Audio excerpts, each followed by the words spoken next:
Salut à tous, alors je dois vous préciser que le texte qui va suivre est juste la lecture d'un article trouvé sur un site internet nommé fredzone.org. Si vous voulez le lire, je vous invite à aller vous rendre sur le lien dans la description. Sur ce, je vous souhaite une bonne vidéo. Les morses relèvent ce fameux soir où les gens s'amusent et se déguisent, les âmes finissent morcelées, scellées lorsque l'enfant se brise. Horreur, mystère, un banc glacial, fait trembler jusqu'en Antarctique. Légende urbaine, creepypasta, c'est l'heure du récit fantastique.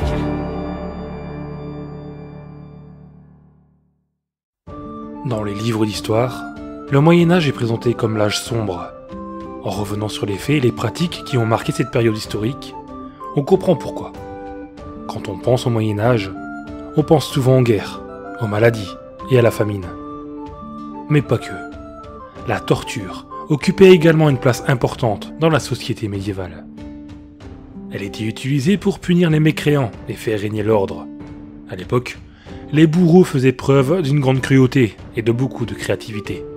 Les victimes étaient soumises à des pratiques inhumaines qui se soldaient toujours par leur mort. Au Moyen-Âge, la décapitation était considérée comme le moyen de torture le moins douloureux. Cela vous donne une idée du genre d'atrocité que les victimes subissaient. Je vous propose ici de découvrir 10 méthodes d'exécution médiévale qui vous feront froid dans le dos. De la pendaison à l'écartèlement. Une exécution médiévale en plusieurs étapes. La haute trahison était l'un des crimes les plus graves dans l'Angleterre médiévale. Elle se soldait par une méthode d'exécution qui se faisait en plusieurs étapes. Avant de mourir, le coupable était soumis à différentes formes de torture, tout aussi atroces les unes que les autres. La première étape consistait à allonger la victime sur le dos et à l'attacher par les jambes à un cheval. L'animal la tirait ensuite ainsi jusqu'au lieu de l'exécution. Après avoir été traîné de la sorte sur une longue distance, la victime devait subir la deuxième étape de sa punition, qui était celle de la pendaison. Les bourreaux faisaient en sorte de ne pas la tuer durant cette étape, et ils attendaient qu'elle soit au seuil de la mort pour la détacher et lui réserver un sort encore plus terrible, celui de l'écartèlement. Ils commençaient d'abord par castrer le prisonnier. Parfois, ils enlevaient ses intestins et les jetaient au feu avec ses parties génitales. Ensuite, ils découpaient son corps en 4 parties, au moins, pour les faire bouillir dans une préparation à base d'épices. Ils faisaient cela pour éviter que des oiseaux s'attaquent au reste lorsqu'ils étaient exposés partout en ville. La décapitation. La décapitation était une pratique très répandue durant le Moyen-Âge.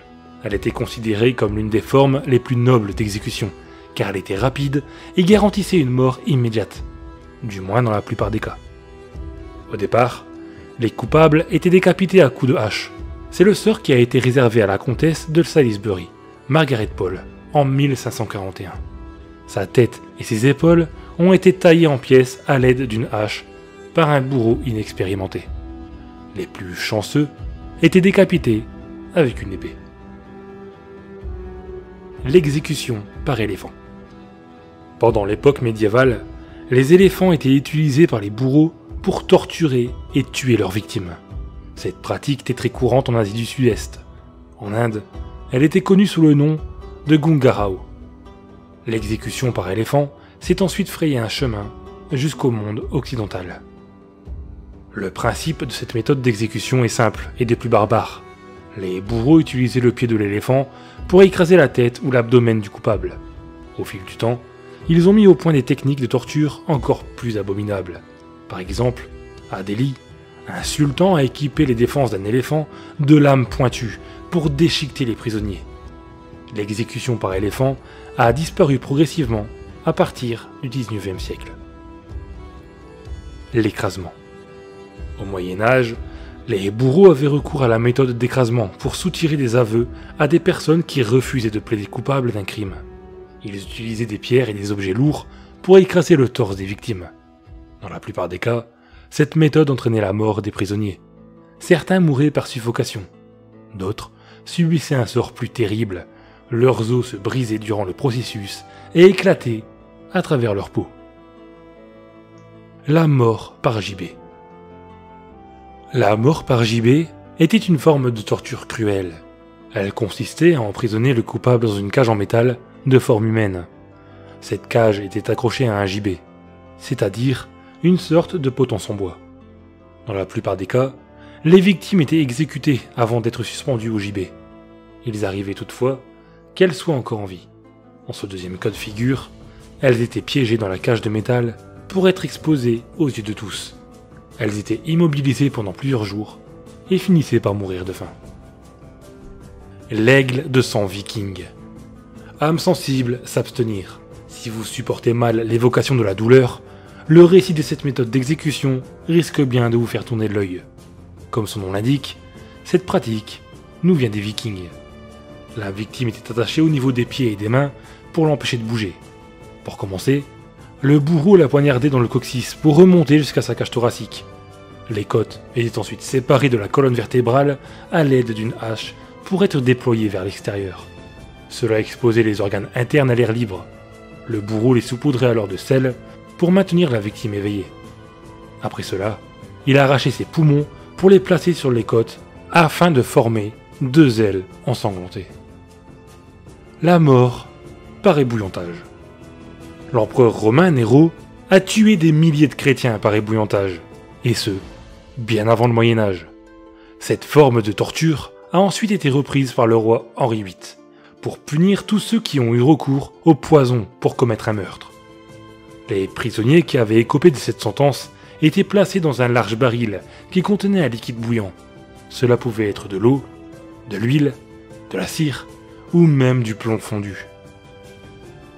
L'empalement. L'empalement est une torture cruelle et douloureuse. Elle consiste à utiliser un long pieu aiguisé qui est planté dans le sol et qui pointe vers le ciel. La victime est obligée de s'asseoir à la verticale sur ce pieu pour glisser lentement le long de la structure. Si c'est un homme, le pieu s'enfoncera depuis le rectum. Dans le cas d'une femme, il entrera par le vagin.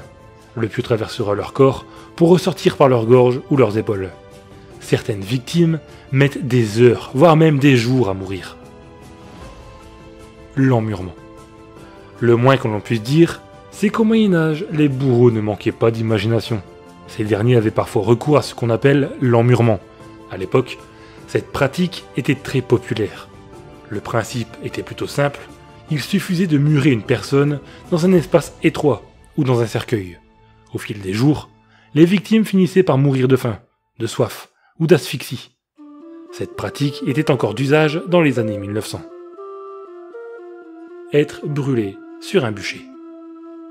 Au Moyen-Âge, les personnes accusées d'hérésie ou de sorcellerie étaient brûlées vives sur un bûcher. Elles y étaient attachées pendant que le feu consumait leur corps. Néanmoins, les bourreaux faisaient parfois preuve d'indulgence envers leurs victimes. Ils attachaient un baril contenant de la poudre de canon à leur corps. Celui-ci explosait directement lorsqu'il entrait en contact avec le feu. Cela précipitait alors la mort des prisonniers. Pour rappel, Jeanne d'Arc a été brûlée sur un bûcher en 1431. Vous l'aurez compris, vivre au Moyen-Âge n'était pas de tout repos.